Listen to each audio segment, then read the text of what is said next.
जय महाराष्ट्र विद्यार्थी मित्रांनो, मराठी माहिती केंद्र या यूट्यूब चॅनलवर तुम्हा सगळ्यांचे स्वागत आहे। विद्यार्थी मित्रांनो, आरोग्य विभागामध्ये पदभरती जी आहे ती प्रसिद्ध झालेली आहे। एनएचएम अंतर्गत ही पदभरती होणार आहे। यामध्ये वेगवेगळे जे पद आहेत हे पद भरून घेतले जाणार आहेत। कशा पद्धतीचं स्वरूप असणार आहे, कोणते पद असणार आहेत, काय सिलेबस असणार आहे, पेमेंट आणि वयोमर्यादा या सगळ्या बाबी आपण डिस्कस करणार आहोत। विद्यार्थी मित्रांनो, तुम्ही जर चॅनलवरती नवीन असाल तर चॅनलला नक्की सबस्क्राइब करा आणि अशाच नवनवीन माहितीसाठी आपलं टेलिग्राम चॅनल नक्की जॉईन करा। तर बघा, पहिलं जे पद आहे ते असणार आहे PHNI। एक पद आहे, ओपनसाठी पद भरून घेतलं जाणार आहे। राज्य आरोग्य व कुटुंब कल्याण नागपूर जे आहे यांच्यामध्ये ही पदभरती होणार आहे। यामध्ये तुमचं BSc नर्सिंग झालेलं असेल आणि जे प्रशिक्षण केंद्रामध्ये शिकवण्याचा कमीत कमी 3 वर्षाचा जर एक्सपिरियन्स असेल तर तुम्ही अप्लाय करू शकणार आहात। 20,000 रुपये एवढं तुम्हाला मानधन मिळणार आहे। विद्यार्थी मित्रांनो, सिनियर नर्स मिडवाईफ ट्युटरचं पद असणार आहे। एकच पद आहे, यासाठी मात्र MSc नर्सिंग विथ 3 वर्षाचा एक्सपिरियन्स ठेवण्यात आलेला आहे। 40,000 रुपये एवढं पेमेंट तुम्हाला देण्यात येणार आहे। त्यानंतर बघा, वैद्यकीय अधिकाऱ्याचं एक पद आहे।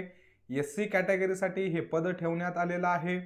तालुका प्रशिक्षण केंद्र जे आहे आलपल्ली जिल्हा गडचिरोली येथे हे पद भरून घेतलं जाणार आहे। तुमचं BAMS किंवा BHMS झालेलं असेल तर अप्लाय करू शकणार आहात। तुम्हाला 28,000 रुपये एवढं पेमेंट मिळणार आहे। कंत्राटी शाखा सदस्याचं सुद्धा पद आहे। यामध्ये तुम्हाला 18,000 रुपये एवढं पेमेंट मिळणार आहे। त्यानंतर senior laboratory technician at AIR वरिष्ठ प्रयोगशाळा तंत्रज्ञाचं सुद्धा एक पद आहे। यामध्ये तुम्हाला MSc मेडिकल मायक्रोबायोलॉजी मधून वगैरे किंवा बायोटेक्नॉलॉजी मधून बायोकेमिस्ट्री प्लस DMLT किंवा मग तुमचा BSc मायक्रोबायोलॉजी मधून बायोटेक्नॉलॉजी मधून किंवा केमिस्ट्री मधून झालेला असेल आणि तुमचं DMLT असेल, तुम्हाला 5 वर्षाचा एक्सपिरियन्स असेल तर तुम्हाला इथं फॉर्म भरता येणार आहे।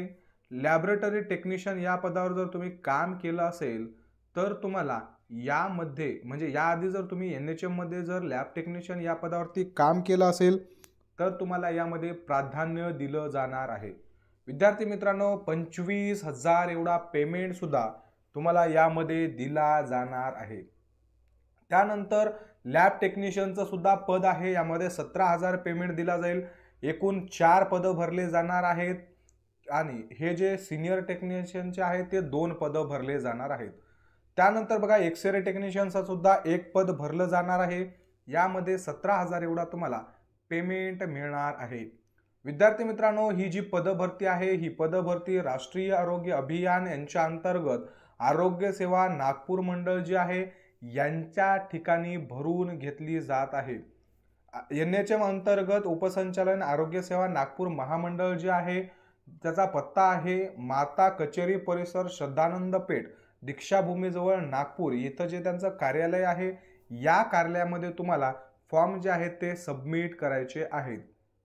हे जे काही कंत्राटी पद आहेत त्यामध्ये PHNI असेल किंवा सिनियर नर्सिंग मिडवाईफ ट्युटर असतील हे पद, कंत्राटी वैद्यकीय अधिकारी असेल किंवा कंत्राटी शाखा सदस्य असतील हे जे रिक्त पद आहेत। त्याचबरोबर क्षयरोग नियंत्रण प्रशिक्षणामधलं जे काही सेंटर आहे तिथं वरिष्ठ प्रयोगशाळा तंत्रज्ञ आणि एक्सरे तंत्रज्ञ हे जे काही पद आहेत या पदांसाठी पदभरती चालू आहे। सदरील पदभरती जी आहे याच्यामध्ये ही जे संकेतस्थळ दिलेलं आहे या संकेतस्थळावर प्रसिद्ध करण्यात आलेली आहे आणि तिथं जाऊन तुम्ही जो अर्ज आहे तो डाउनलोड करू शकणार आहात। विद्यार्थी मित्रांनो, याचा डाउनलोड करायचा तुम्ही तिथून करून घेऊ शकता किंवा मी डाउनलोड केलेला जो अर्ज आहे तो आपल्या टेलिग्राम चॅनलला देतो। तिथं जाऊन तुम्ही पहा आणि एलिजिबल असाल तर नक्की फॉर्म भरा। विद्यार्थी मित्रांनो, बघा, फॉर्म कधीपासून भरायचे आहेत, किती तारखेपासून सुरुवात आहे तर याला 1 मार्च पासून सुरुवात झालेली आहे। 12 मार्च रोजी तुम्हाला फॉर्म भरायचे आहेत। 1 तारखेपासून ते 12 तारखेपर्यंत तुम्हाला फॉर्म भरता येणार आहेत। 10 ते 6 यावेळेस ज्यावेळेस कार्यालय चालू असतं त्यावेळेमध्ये तुम्हाला फॉर्म तिथं नेऊन द्यायचे आहेत. शनिवार आणि रविवार या 2 दिवशी सुट्टी असते, तुम्हाला सुट्टीच्या दिवशी जायचं नाहीये. त्यानंतर 12 मार्च नंतर जे काही फॉर्म येतील किंवा ईमेल येतील ते कोणत्याही प्रकारे स्वीकारले जाणार नाहीत. अर्ज स्वीकारण्याचं जे काही ठिकाण असणार आहे ते काय असणार आहे, वेगवेगळ्या पदानुसार असणार आहे. बघा, पहिलं जे कंत्राटी PHNI किंवा सिनियर नर्सिंग मिडवाईफ आहे, या पदासाठी जे काही तुमचे अर्ज स्वीकारले जाणार आहेत ते असणार आहेत राज्य आरोग्य व कुटुंब कल्याण संस्था नागपूर, सार्वजनिक आरोग्य विभाग नागपूर या ठिकाणी. आणि तुम्हाला बाकीचे जे काही पद आहेत जसं की senior lab technician, junior lab technician, X-ray technician वगैरे यांच्यासाठी जे पदं आहेत किंवा जे फॉर्म आहेत ते राष्ट्रीय आरोग्य अभियान कक्ष, उपसंचालन कार्यालय, आरोग्य सेवा नागपूर मंडळ, माता कचेरी परिसर, सदानंद पेठ, दीक्षाभूमीजवळ नागपूर या ठिकाणी द्यायचे आहेत. वेळ असणार आहे 1 मार्च पासून 12 मार्च पर्यंत 10 ते 6 या वेळेमध्ये सुट्टीचे दिवस वगळून. तुम्हाला बघा अटी शर्ती दिलेल्या आहेत. ही PDF मी तुम्हाला आपल्या टेलिग्राम चॅनलला देतो. तिथं जाऊन तुम्ही अटी शर्ती व्यवस्थित वाचून घ्या आणि त्यानंतरच फॉर्म भरा. विद्यार्थी मित्रांनो, हे पद जे आहे ते NHM द्वारे भरलेले जात आहेत. NHM द्वारे जरी कंत्राटी पद भरती असली तरीही विद्यार्थी मित्रांनो यामध्ये गव्हर्नमेंट आहे, गव्हर्नमेंटचे पद आहे. तुमचं डायरेक्ट टेंडर जे आहे ते गव्हर्नमेंट सोबत असतं. यामध्ये कशाही पद्धतीचं थर्ड कंपनी इन्व्हॉल्ड नसते. आणि आता नवीन महाराष्ट्र शासनामध्ये जे काही विभाग आहेत त्यांच्यामध्ये कंत्राटी पद्धतीनं बऱ्याच पदभरती होत आहेत आणि त्या जे पदभरती आहेत ह्या थर्ड कंपनीकडून आहेत. म्हणजे ते तुम्हाला कधीही काढून देऊ शकतात, कितीही काम लावू शकतात, त्यांच्या जे मनावर आहे ते करू शकतात. पण तुम्ही NHM मध्ये जॉईन जर झालात तर आफ्टर 10 इयर्स तुम्हाला परमनंट होण्याचे सुद्धा जे चान्सेस आहेत ते आहेत. NHM साठी जे काही 10 वर्ष काम सतत केलेले आहेत त्यांच्यासाठी सरळ सेवेने जेवढे काही पद मंजूर करण्यात येतील त्यापैकी 30% जे जागा आहेत त्या राखीव ठेवण्याचा एक GR जो आहे तो आलेला आहे. तर विद्यार्थी मित्रांनो, या फॉर्म भरण्यासाठी तुम्हाला फीस बघा, खुल्या प्रवर्गासाठी 150, तर राखीव प्रवर्गासाठी 100 रुपये असणार आहे. ते तुम्हाला डिमांड ड्राफ्टच्या जे काही पद्धत आहे त्या पद्धतीनं भरायचा असतो. DD काढायचा असतो. तो deputy director of health social Nagpur या society, deputy direction of health society Nagpur या नावानं तुम्हाला काढायचं आहे. त्यानंतर तुम्ही UPI ट्रान्झॅक्शन सुद्धा करू शकता आणि त्याचबरोबर तुम्हाला जे काही नोंदणी करायची आहे ते ट्रान्झॅक्शन ID जे आहे त्याची पोचपावती सुद्धा तुम्हाला अर्जासोबत लावायची आहे.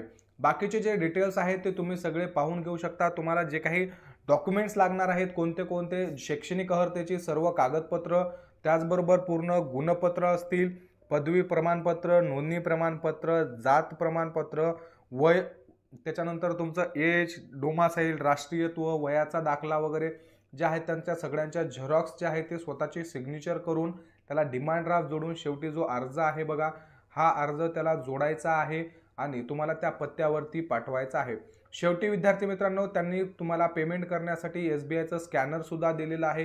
ही एक खूप चांगली व्यवस्था आहे. हे तुम्हाला स्कॅन करायचं आहे, तिथं पेमेंट करायचं आहे. जर तुम्ही राखीव प्रवर्गातील असाल तर 100 करायचे आहेत आणि तुम्ही जर ओपनमधून बिलॉंग करत असाल तर 150 रुपये टाकायचे आहेत. ट्रान्झॅक्शन IDचा तुम्हाला स्क्रीनशॉट काढायचा आहे आणि त्याची जी पावती आहे ती तुम्हाला तुमच्या अर्जासोबत सगळ्या डॉक्युमेंट्ससोबत जोडायची आहे. विद्यार्थी मित्रांनो, तुम्ही एलिजिबल असाल तर नक्की फॉर्म भरा. आशा करतो तुम्हाला जी दिलेली माहिती आहे ही माहिती आवडलेली असेल. तुम्हाला दिलेली माहिती आवडली असेल तर विद्यार्थी मित्रांनो व्हिडिओला लाईक करा. अशाच नवनवीन माहितीसाठी आपलं चॅनल नक्की सबस्क्राईब करा आणि सगळे PDF नोट्स मिळवण्यासाठी टेलिग्राम चॅनल नक्की जॉईन करा. धन्यवाद.